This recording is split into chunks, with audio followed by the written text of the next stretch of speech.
Η Ευρωπαϊκή Πράσινη Συμφωνία θέτει ως στόχο την επίτευξη κλιματικής ουδετερότητας μέχρι το 2050. Η Ελλάδα έχει υποστηρίξει αυτή την πρόταση, έχει διαμορφώσει τη δική της μακροχρόνια στρατηγική ως το 2050, ενώ παράλληλα έχει ήδη ανακοινώσει την απόφασή της για απολιγνητοποίηση ως το 2028. Σε ποιες τεχνολογίες παραγωγής ενέργειας θεωρείται ότι πρέπει να στραφεί η χώρα για να πετύχει αυτούς τους στόχους και γιατί? Η επίτευξη της κλιματικής ουδετερότητας αποτελεί πράγματι πυλώνα της Ευρωπαϊκής Πράσινης Συμφωνίας. Όπως εξίσου ισοδύναμο πυλώνα της τελευταίας αποτελεί και η διατήρηση και αποκατάσταση της βιοποικιλότητας. Η ορνηθολογική ως περιβαλλοντική οργάνωση με κατεξοχήν αντικείμενο την προστασία των άγριων πουλιών και των βιοτόπων τους υποστηρίζει σαφώς την επίτευξη των κλιματικών στόχων και την απεξάρτηση από τα ορυκτά καύσιμα. Ωστόσο, η έκφραση εξειδικευμένης άποψης σε τεχνικό επίπεδο ως προς το ποιες τεχνολογίες είναι οι πλέον πρόσφορες για τη χώρα υπερβαίνει τις δυνατότητές της. Εκεί όμως που μπορεί να συμβάλλει η ορνηθολογική και το κάνει ποικιλοτρόπως είναι στο πώς αυτή η ενεργειακή μετάβαση προς το στόχο της κλιματικής ουδετερότητας δεν θα υπονομεύσει την ίδια στιγμή την επίτευξη του στόχου για τη διατήρηση της βιοποικιλότητας.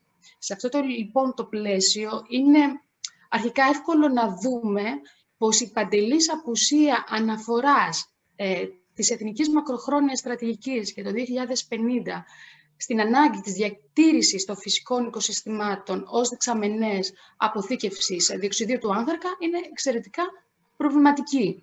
Είναι ευνόητο να πούμε πως τομείς και πολιτικές που δεν έρχονται σε σύγκρουση με το στόχο για τη διατήρηση βιοποικιλότητας θα πρέπει να έχουν προτεραιότητα, όπως για παράδειγμα εξοικονόμηση ενέργειας στα κτίρια ή η μείωση χρήσης ορυκτών καυσίμων στις μεταφορές. Επίσης, προτεραιότητα θα πρέπει να έχουν και εφαρμογές ΑΠΕ που δεν δεσμεύουν φυσική και μη τροποποιημένη γη, όπως τα φωτοβολταϊκά, για παράδειγμα, στις στέγες, ή τα συστήματα ΑΠΕ οικιακής κλίμακας. Και αυτά προφανώς θα πρέπει να έχουν προτεραιότητα.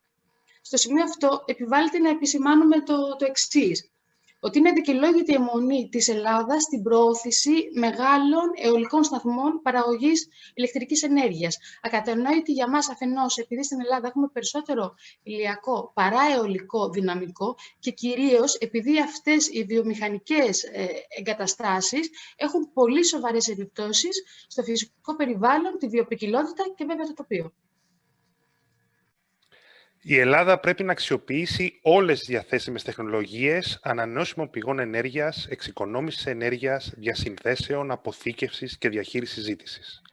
Μόνο έτσι μπορεί να πετύχει με βιώσιμο και οικονομικό τρόπο ένα καθαρό ενεργειακό σύστημα που θα είναι συμβατό με τους στόχους αντιμετώπισης κλιματικής αλλαγής και βεβαίως συμβατό με την Ευρωπαϊκή Πράσινη Συμφωνία. Προφανώς, ένα τέτοιο μείγμα η αιωλική ενέργεια θα έχει σημαντικό και κυρίαρχο ρόλο. Και αυτό διότι η αιωλική ενέργεια μπορεί να προσφέρει μαζική ανανεώσιμη ισχύ με πολύ φθηνό και οικονομικό τρόπο προς όφελος της οικονομίας και των καταναλωτών. Και ταυτόχρονα επειδή η αιωλική ενέργεια έχει πολύ μικρές και προβλέψιμες επιπτώσεις. Δεν είναι θορυβώδης, δεν ρυπαίνει, δεν παράγει υποήχους οι οποίοι θίγουν την υγεία και την ψυχολογία, δεν θίγει την κτηνοτροφία και τη μελισσοκομεία. Είναι γενικά συμβατή με τον τουρισμό, την οικιστική ανάπτυξη ή άλλες ανθρωπογενείς παραγωγικές δραστηριότητες. Προσφέρει απασχόληση τοπικά και περιφερειακή ανάπτυξη. Για όλους αυτούς τους λόγους, ένα σημαντικό και μάλιστα πολύ σημαντικό κομμάτι της λύσης για την αντιμετώπιση κλιματικής αλλαγής και βεβαίως ένα τμήμα ενός βιώσιμου πράσινου μέλλοντος για την Ελλάδα. Η χώρα καλώς έχει αποφασίσει την στοχή προς την πράσινη ενέργεια. Είναι κάτι το οποίο το χρειαζόμαστε. Βεβαίως, η απολιγνητοποίηση κάποιων περιοχών είναι και αυτή επιθυμητή, όμως τα λεγόμενα εργοστάσια βάσης που καλύπτουν το μίνιμουμ της ζητούμενης ενέργειας είναι ένα ζήτημα. Θα πρέπει να αντικατασταθούν από ανανεώσιμες πηγές ενέργειας, θα πρέπει να υπάρχει μια σταθερότητα. Ένα διαχειριστής πιθανόν και ένα δίκτυο ισχυρό για να μπορεί να διατηρεί αυτή τη σταθερότητα. Θα πρέπει να υπάρχει ένα μείγμα, κατά τη γνώμη μου, ανανεώσιμων πηγών ενέργειας και όχι μία μονοκαλλιέργεια εντός εισαγωγικών, όπου κατευθυνόμαστε μόνο σε μία πηγή, η οποία δεν δίνει σταθερότητα. καταλαβαίνουμε αυτό. Δεν μπορεί να είναι πάντα να φυσάει, πάντα να έχει ήλιο. Η χώρα μας έχει τη δυνατότητα να έχει διαφορετικές. Θα πρέπει να δούμε τους επιστήμονες, θα πρέπει να δούμε την τοπική κοινωνία. Ο στρατηγικός σχεδιασμός θα πρέπει κανονικά να περιλαμβάνει και άλλους παράγοντες, άλλους οργανώσεις στον κεντρικό σχεδιασμό. Αλλά αυτό νομίζω που πρέπει να δούμε επίσης πολύ σοβαρά είναι η ορθολογική χρήση της ενέργειας. Διότι χωρίς ορθολογική χρήση της ενέργειας πάντα θα έχουμε ένα πρόβλημα που αφορά την ενέργεια και δεν θα μας φτάνει ποτέ. Το γεγονός το πώς διαμορφώνονται επίσης αυτές οι πολιτικές, όπως ανέφερα, είναι πολύ σημαντικό και θα πρέπει και αυτό να γίνει πιο ορθολογικό. Δεν γίνεται, ας πούμε, να αποφασίζουν μόνο κάτι σε κεντρικό επίπεδο, χωρίς να λαμβάνονται υπόψη και άλλες απόψεις. Μέχρι το 2028, στην Ελλάδα θα έχουν πάψει να λειτουργούν τα εργοστάσια παραγωγής ενέργειας από λιγνίτη. Αυτή η δέσμευση της χώρας μας είναι ένας μέρος της στρατηγικής της για την επίτευξη του πανευρωπαϊκού στόχου περί κλιματικής ουδετερότητας μέχρι το 2050. Μάλιστα, θα πρέπει να πούμε ότι σε αυτή την προσπάθεια η χώρα μας κατατάσσεται στην εμπροστοφυλακή της μάχης κατά της κλιματικής αλλαγής και της ενεργειακής μετάβασης. Μια κλιματική αλλαγή που έχει ήδη περάσει στο κατόφλι μας και βλέπουμε τις συνέπειές της. Βέβαια, η απολιγνητοποίηση αυτή προϋποθέτει και την υιοθέτηση παράλληλα ολοκληρωμένων προγραμμάτων για την μετάβαση των λιγνητικών περιοχών σε αυτή τη μεταλιγνητική περίοδο. Από εκεί και πέρα, νομίζω ότι η χώρα μας έχει ήδη ξεκινήσει να στρέφεται στις ανανεώσιμες πηγές ενέργειας και θα πρέπει με μεγαλύτερη προσπάθεια να γίνει και η ενέργεια πλέον να στραφεί στην ανανεώσιμη πηγή ενέργεια, η οποία συλλέγεται από ανανεώσιμες πηγές. Δηλαδή, από στην αιωλική ενέργεια, στην ηλιακή ενέργεια, στην υδραυλική ενέργεια, στη βιομάζα και σε όλους μας πλέον είναι γνωστό ότι η χρήση των ανανεώσιμων πηγών αυτών ενέργειας παράγουν ελάχιστους ή καθόλου ρήπους αερίους, είναι πολύ φιλικές προς το περιβάλλον, δεν ρηπαίνουν τους υδάτινους πόρους και δεν επηρεάζουν τη γεωργία μας. Ένας κατεξοχήν πρωτογενής παράγοντας και πρωτογενής τομέας που η χώρα μας στηρίζεται αποκλειστικά σε αυτόν. Τώρα, σε αυτή την ερώτηση, γιατί είναι αρκετά τεχνική. Λοιπόν, και εγώ είμαι βιολόγος. Δεν είμαι δηλαδή ο πιο κατάλληλος για να μιλήσω για καθαρά τεχνικά θέματα. Είναι σαν να έχω μια ερώτηση μπροστά μου που να λέει ποια είναι τα καλύτερα εμβόλια και ποια είναι η εμβολιαστική διαδικασία που πρέπει να ακολουθήσει η Ελλάδα ή η Ευρώπη για να θεραπευτούν από τον COVID-19. Είναι κάτι αντίστοιχο. Λοιπόν, και επειδή για μένα η ενέργεια δεν είναι τόσο τεχνική ή επιστημονική, εκεί άντε και μπορούμε να βρούμε κάποιες απαντήσεις, αλλά είναι κυρίως θέμα καθαρά οικονομικό και πολιτικό. Οπότε και η απάντησή μου θα είναι αντίστοιχη. Σχετικά με την απολιγνητοποίηση, το θέμα είναι ότι από αυτά που διαβάζω πια, σαν πολίτης αυτής της χώρας, όχι σαν τεχνικός, μιλάμε για απολιγνητοποίηση που θα γίνει μέχρι το 2028 και αυτό που βλέπω από αυτό που λένε οι τοπικές κοινωνίες κυρίως, είναι ότι γίνεται με πολύ βίαιο τρόπο. Δηλαδή, πολύ σύντομα, τα λεφτά που δίνονται ως αποζημίωση δεν φτάνουν, οπότε ας αφήσουμε το κομμάτι το τεχνικό και ας κοιτάξουμε καθαρά το οικονομικό, το πολιτικό και το κοινωνικό.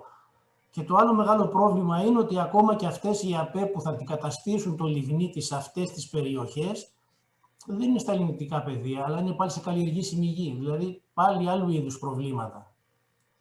Εμένα το ερώτημά μου θα ήταν το εξής. Γιατί η Ελλάδα, μια χώρα τώρα η οποία πέρασε μια χρεοκοπία, είναι μειωμένης κυριαρχίας, έχει περάσει 10 χρόνια μνημόνια, με 1,5 χρόνο και με τον COVID έχει διαλυθεί η βαριά της βιομηχανία που είναι ο τουρισμός.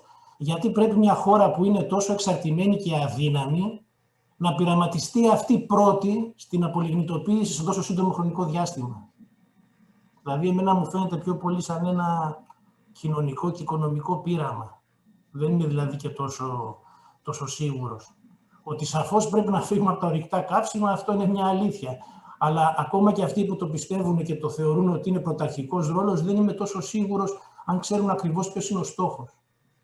ευρωπαϊκός στόχος της κλιματικής ουδετερότητας μέχρι το 2050 και ο μεσοπρόθεσμος για μείωση των εκπομπών κατά 60% μέχρι το 2030 είναι δεδομένο ότι θα οδηγήσει σε αναθεώρηση προς τα πάνω τους φιλόδοξους στόχους που ήδη έχει θέσει η ελληνική πολιτεία. Είναι προφανές πλέον ότι οι ΑΠΕ αποτελούν το βασικό μοχλό για την επίτευξη αυτών των στόχων, με τον επιμερισμό της εγκατεστημένης ισχύως ΑΠΕ που απαιτείται για να επιτευχθούν, να διατηρεί σε πρώτη προτεραιότητα τους αιωλικούς σταθμούς και τους φωτοβολταϊκούς. Τα χερσαία αιωλικά πάρκα και οι φωτοβολταϊκοί σταθμοί, αφήνοντας στην άκρη το περιβαλλοντικό όφελος που προσφέρουν και κρίνοντας τα αμιγώς από οικονομική σκοπιά, παράγουν πλέον φτηνότερη ενέργεια από τα συμβατικά καύσιμα. Ωστόσο, κοιτώντας με χρονικό ορίζοντα το 2030, αλλά κυρίως το 2050, επιπλέον τεχνολογίες ΑΠΕ έρχονται στο προσκήνιο. Θα ήθελα να σταθώ ιδιαίτερα στις εξής. Στα θαλάσσια αιωλικά πάρκα, εφαρμογές που χρόνια τώρα εγκαθίστανται στη Βόρεια Ευρώπη, στη Βόρεια Θάλασσα και την Αγγλία, όσο και οι πλωτές ανεμογεννήτριες. Θα ήθελα να κάνω μια πρόβλεψη εδώ, ότι οι πλωτές ανεμογεννήτριες θα βρουν ευρεία εφαρμογή στην Ελλάδα, καθώς θα επιτρέψουν την εκμετάλλευση του αιωλικού δυναμικού σε θαλάσσιες περιοχές που μέχρι πρώτη ήταν αδύνατη η εγκατάσταση ανεμογεννητριών λόγω του πολύ μεγάλου βάθους. Επίσης, τεχνολογίες αποθήκευσης, όπως μέσω αντλησιοταμείευσης ή μέσω συσσωρευτών και νέες τεχνολογίες που σήμερα βρίσκονται σε πρώιμο στάδιο ανάπτυξης, θα βοηθήσουν για την επίτευξη του στόχου της κλιματικής ουδετερότητας.